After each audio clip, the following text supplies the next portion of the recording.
大家好，我是秀秀。今天呢，咱们用纯牛奶做一道非常有特色的小零食。下面就看具体的制作吧。碗中倒入500毫升的纯牛奶，加入50克的薏米淀粉，1勺白糖，喜欢吃甜的可以多放一点。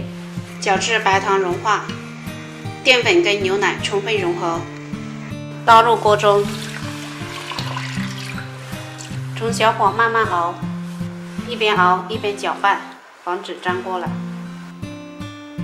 熬了2分钟，现在就开始慢慢的稠了，熬至这样鼓大泡，非常粘稠的状态，就可以关火了。稍微晾凉后，倒入干净的方形碗中，整理一下，盖上盖子，冰箱冷藏3个小时以上。时间到，我们将它脱模出来，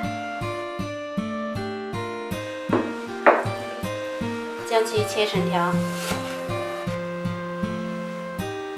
碗中倒1勺淀粉，将切好的牛奶条放进来，每一块呢都均匀的裹上淀粉，这样就可以了。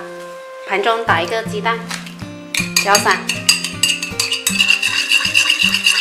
另起1个碗，倒入面包糠，将牛奶条呢依次沾上鸡蛋液、面包糠，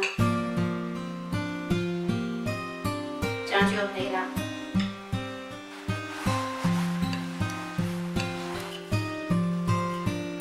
牛奶条就全部裹好了，热锅放油，当筷子放下去冒泡就可以开炸了，小火慢炸。炸的过程呢，要翻一下面，整个过程大概炸1分钟就可以了。我们夹出来，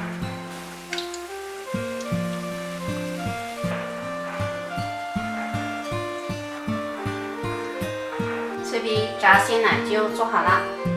经油炸之后呢，外皮脆而不硬，内层鲜嫩可口，鲜奶味呢非常浓郁。喜欢的朋友可以在家试一下。